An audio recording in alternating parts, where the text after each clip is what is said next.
Makumisi manso mazali makolo nzambe oya pona kotika la libela na libela ya kufakate asala ete bikela munyonso egute liwa me nzambe moko pona l'immortalité pe alakisi biso na kati ya ba écriture sainte ke oyo nyonso akokufa azali dignité ya kobenga nzambe pe tosengi kimia gracia mapamboli ya nzambe Allah ezala likolo ya prophète na biso Muhammad sallallahu alayhi wa sallam, likolo ya famille na ye, likolo ya ba compagnon na ye, pe likolo ya prophète moko na moko o nzambe atinda na bosolo na tina ete ba prophète wana bakoka kolongola biso na molili ya libunga po bagide biso na nzela ya semba.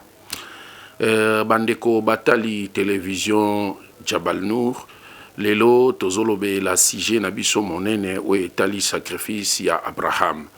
Mais avant tokota na sacrifice ya Abraham tolingi tolobela Abraham o azali papa ya bakroyant, papa ya bandimi, ami de Dieu. Azali oyo nzambe apesa ki promesse, nzambe alobaki na Abraham, en toi toutes les familles de la terre seront bénies. C'est-à-dire nzambe ayebisaki Abraham alobaki ete mabota ya mokili mobimba eko benisama to eko bika kolekela yo Abraham. Promesse oyo nzambe apesaki Abraham, juif, chrétien, musulman, toza unanime pona koloba ete promesse oyo nzambe aza ko promettre Abraham ete kolekela Abraham à travers descendance ya Abraham prophète moko akobima o prophète wana akobikisa mokili mobimba. Et ça assure l'identité ya prophète oyo il faut bima na postérité Abraham o mokili ebika.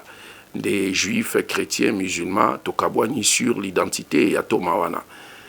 Juif balobi ke messager ou azala qui promis na postérité Abraham à travers ye mokili mobimbe bika balobi ezali messi na bango o nano aite selon bango bazo continuer kozela e tilelo parce que baboyi kondima Yesu Masia ki me nzambe ezali kolona e o azala ki messi sauveur atinda maki pona bango.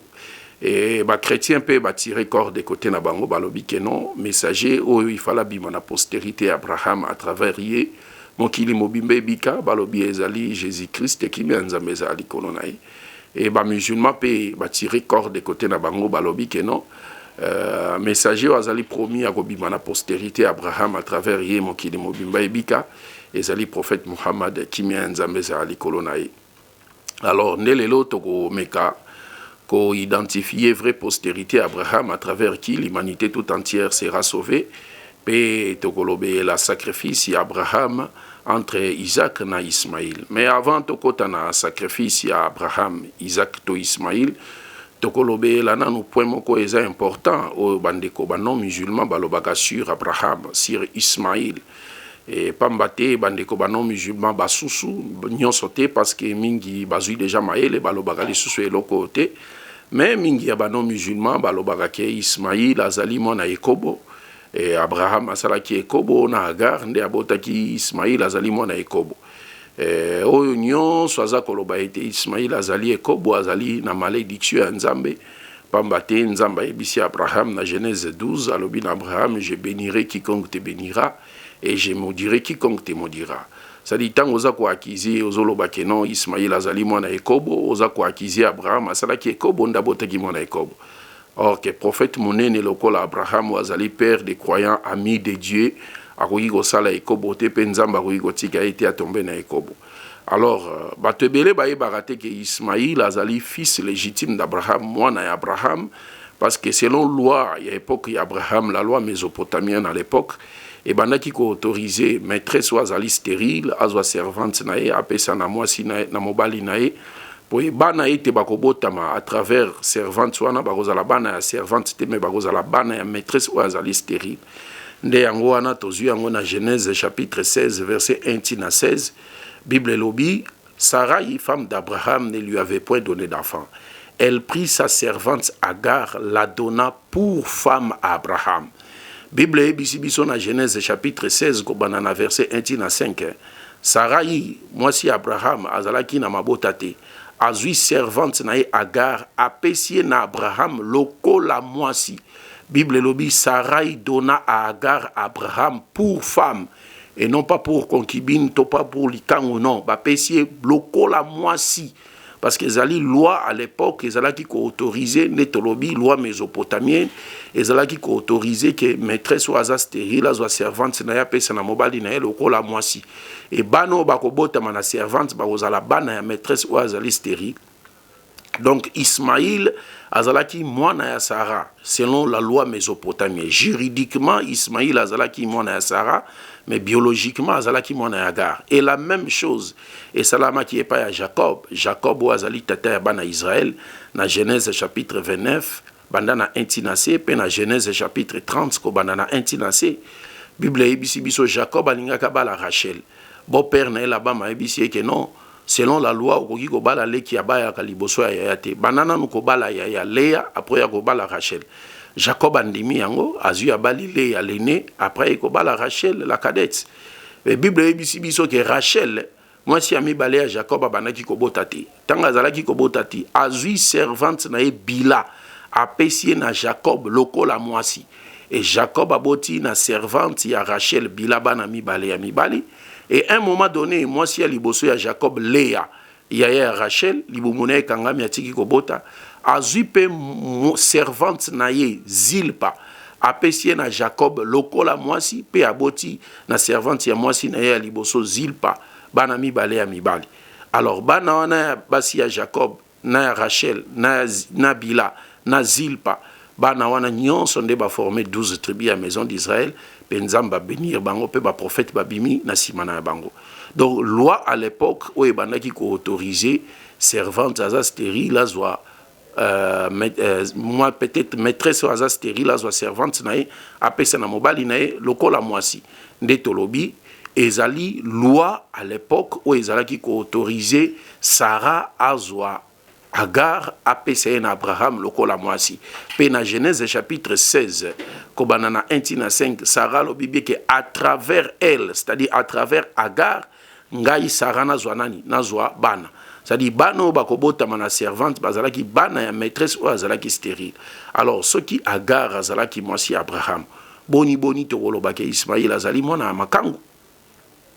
Ismaïl a koki kozala mwana makangu te parce que Nzambe akoki kotika jamais prophète munene lokola Abraham, le père des croyants, le père des prophètes, ami ya Nzambe akende kotombe na Yakobo pe aboti mwana et Nzambe ye moko a maudit a bénir mwana wana Ismaïl aza le premier fils na histoire ya l'humanité o Nzambe ye moko a dépêcha ange pona ya kopesa ye kombo.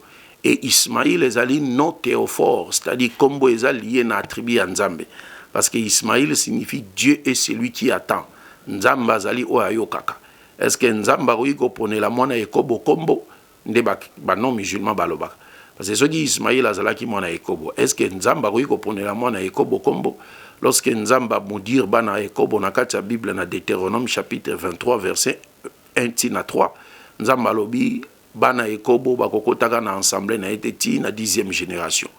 Alors ce qui Ismaïl azalaki mwana Yakobo, comment Nzamba akoki ko dépêcher ange apodela kombo pour bénir ye? Non, tolobi que non. Ismaïl azalaki mwana Yakobo te azalaki fils légitime ya Abraham au même titre na Isaac. Deuxièmement, ezana banon musulman ba continuer koloba que non.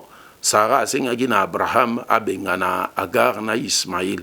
Ndenge komami pe na buku ya Genèse metolobi que non o ezali lokuta monene ba scribe ba kotisaki na livre ya Genèse pona koloba ke Sarah asengaki na Abraham bengana Agar na Ismaïl na désert. D'abord ba enseignement islamique etangisi biso elobi ete Nzambe ye moko a ordonaka na Abraham azwa mwasi na Agar na mwana Ismaïl akende a placer bango na désert ya Arabie. Parce que Nzamba zalaki na plan ya ko réaliser à travers mwana wana Ismaïl. Et ba tradition islamique, enseignement islamique zo ebisa biso que Abraham tanga tiki Agar na désert na Arabie. Agar razotuna ya Abraham alobi ko tika biso pona nini ya Abraham afandi kimi azo répondre te ça Agar atunye lisusu ko tika biso na désert biso moko pona nini. Abraham azo fanda kimi azo kapasi ti Agar alobi ke Nzambe nda ordonné na yo ko tika biso na kati ya désert o Abraham aningisi mutu alobi Nzambe ne muta bisinga na tika bino awa. Agar alobi lokola Nzambe ndati wa kotika biso akende mo ba ibia kozwa soin na biso.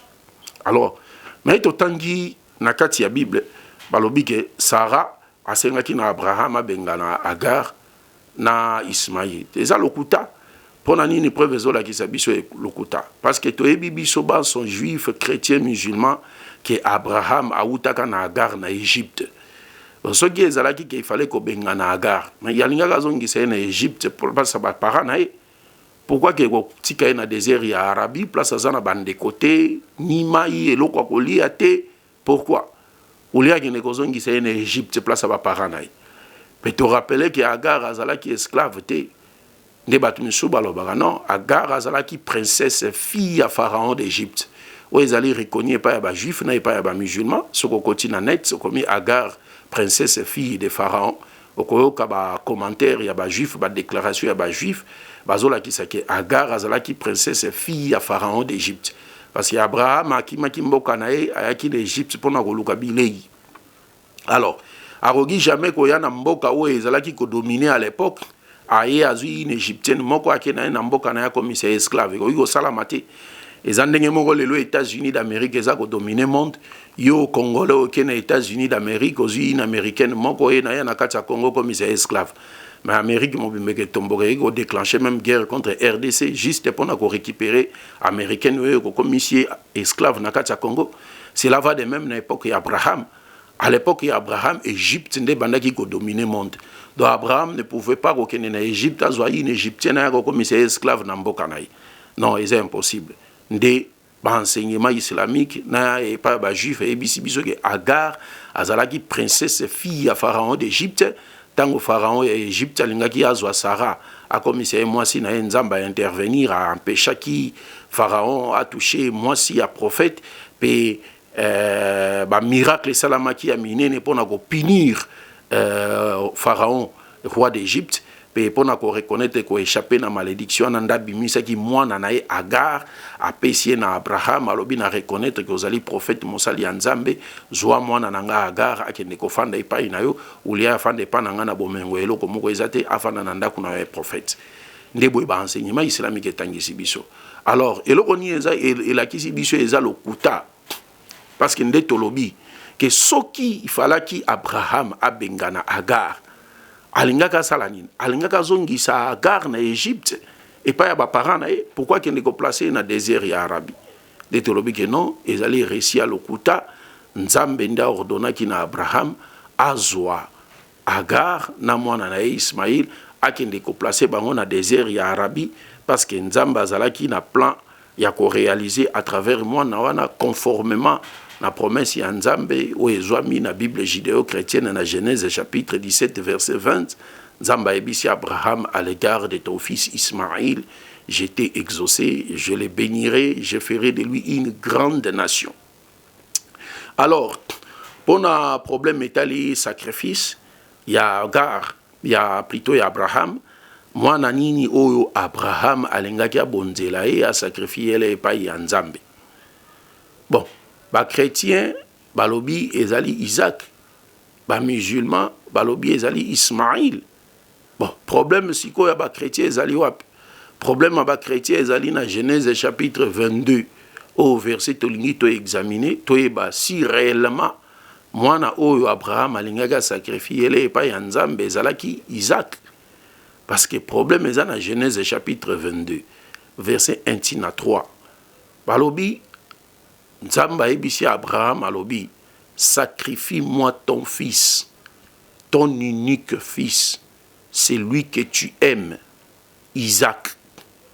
Ah mais biso tokamwe comment Nzamba koki kobenga Isaac unique fils d'Abraham lorsque Ismaïl est vivant. Genèse chapitre 22 verset 1 à 3 Abi Nzamba ebisi Abraham sacrifie-moi ton fils ton unique fils, celui que tu aimes, Isaac. Comment Isaac a connu ma fils unique d'Abraham lorsque Ismaïl est demeuré l'unique fils d'Abraham, Tina âgé à 13 ans. Genèse chapitre 17, verset 25. Ismaïl azalaki 1. Le premier-né d'Abraham. 2. Ismaïl a tikala unique fils d'Abraham, Tina âgé à 13 ans. 14e année à Ismaïl, né Isaac Abotani.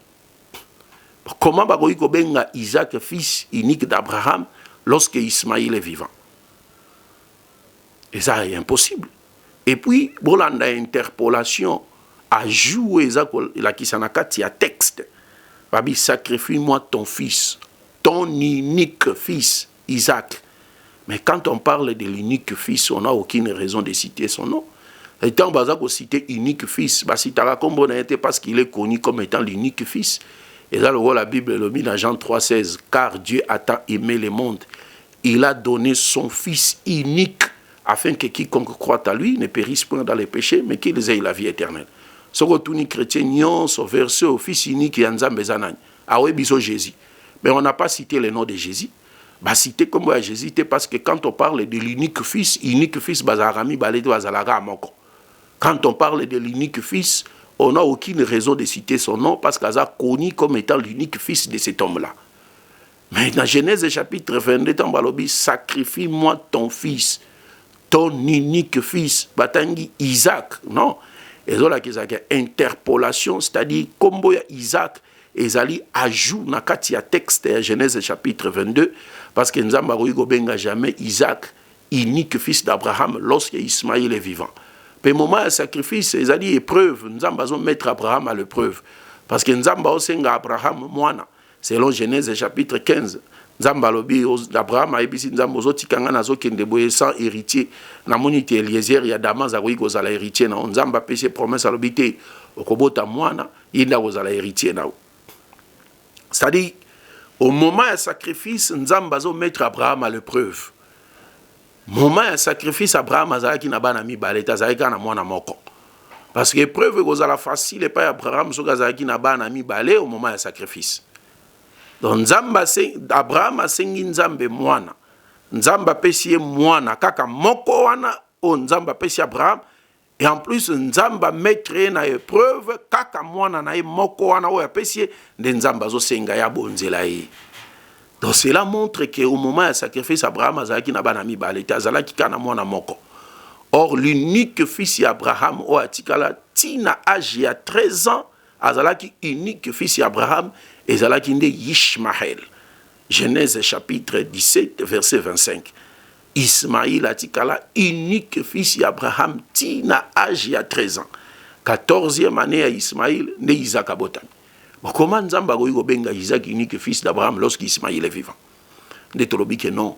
O ezali ajout ya bascribe bakotisa ki kombo ya Isaac na kati ya texte de Genèse chapitre 22 parce que même Jésus-Christ na évangile ya Barnabé o ba chrétien ba déclarer ngo apocryphe na chapitre nango 44 verset 1 na 8 ba disciple ba tunye balobi mais ndenge nini bazolo ba ke mwana Abraham alingaka sacrifier Isaac. Jésus a lobi en évangile à Barnabé a lobi non on eza lokuta ba scribe ba kotisa ki na buku ya Nzambe pona koloba ke mwana Abraham alingaka sacrifier Isaac. Jésus a lobi non eza lokuta na bango. Comment ezala Isaac lorsque Ismaël azalaki unique fils d'Abraham tina âge ya 13 ans.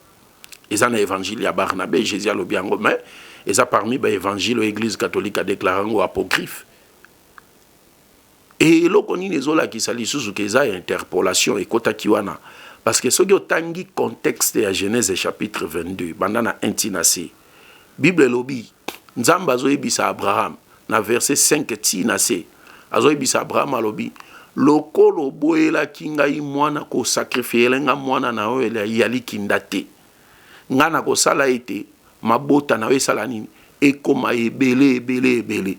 Bible lobi, tango Abraham asilisi sacrifice na e azongi na mboka Bersheba esika wapi abandaki kofanda. Oh, mais comment expliquer? Dans Genèse chapitre 16 balobi tango Sarah asengaki na Abraham abenga na Agar na Ismaïl. Babi Abraham akende kotika bango na désert ya Bersheba. Place Isaac na Agar, Abraham akende kotika bango na désert ya Bersheba. Mais dans Genèse chapitre 22 bandana intinase balobi Abraham tanga sisi sacrifice na azongi na mboka Bersheba place abandaki kofanda. Comment expliquer cela? Ismaïl na Agar Abraham akekotika bango na désert ya Bersheba. Genèse chapitre 22 balobi tango Abraham asilisi sacrifice azongi na mboka Bersheba place abandaki kofanda. Comment expliquer cela? Donc cela montre que sacrifice wana ezalaki Ismaïl et non Isaac. Et dans Genèse chapitre 23 ce qui n'a pas sanité balobi mukolo Sarah kufaki Abraham 20 Abraham auti na mboka Bersheba aye kosala kokunda Sarah kosala matanga na ye pe azongi na mboka Bersheba. Comment expliquer cela? Ismaïl na Agar bakendaki na Bersheba. Abraham abanaki ofanda na Bersheba. Abraham asilisi sacrifice azongi na mboka Bersheba parce abanaki ofanda. Comment voulez-vous que sacrifice oneke ozala Isaac? Non. Ndetolobi ke beaucoup ya Genèse batu baye barate ezali écrite par ezali ekomami na 4 différentes sources où ezali contradictoires. Tozana source yaviste, tozana source élohiste, tozana source sacerdotale, puis tozana source deutérocanonique. C'est pourquoi ce côté na livre Genèse, na Genèse chapitre 1, l'homme a été créé le 6e jour. Dans Genèse chapitre 2, l'homme a été créé le 1er jour. Dans Genèse chapitre 6, nous avons pas que nous dépassé l'âge à 120 ans. Mais après, au monde, on va vivre au-delà de 120 ans, 150 ans, 160 ans. Donc, nous aussi. Donc, nous sommes parce que tu vas éviter que Genèse, livre à Genèse, et comment sur base, il y a 4 différentes sources où ils allaient contradictoires. Alors, Tolobi, à travers postérité, il y a Abraham Nini, messager, où il faut abima, mokili mobimba ekobika, à travers messager wana. De Tolobaki, ba juif, balobi messi na bango, on a été, bazo continue kozelae, ba chrétien, pe balobi que non, mais messager wa robima na postérité Abraham à travers yé mokili mobimba ekobika, balobi eza Jésus. Mais au même moment, ba chrétien bazolo bake, les messagers de Dieu à travers qui l'humanité tout entière sauvée, a robima na postérité Abraham, balobi eza Jésus. Au même moment, basali Jésus nzambe. Est-ce que nzamba oui oza descendant Abraham? Donc ce qui mokili mobimba ekobika à travers prophète ou robima na postérité Abraham. Prophète wana bolobi eza Jésus, aza sauveur de l'humanité. En même temps bosali nzambe. Est-ce que nzamba oui oza descendant Abraham? Nzamba oui oza descendant Abraham te.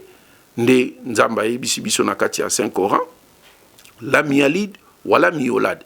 Reproductivement nzamba bima na motote, pe littéralement mutabima na nzambe te. Nzambe abota te, pe abotama te. Nde tolobi messager o esengele abima à travers yé l'humanité tout entière sera sauvée.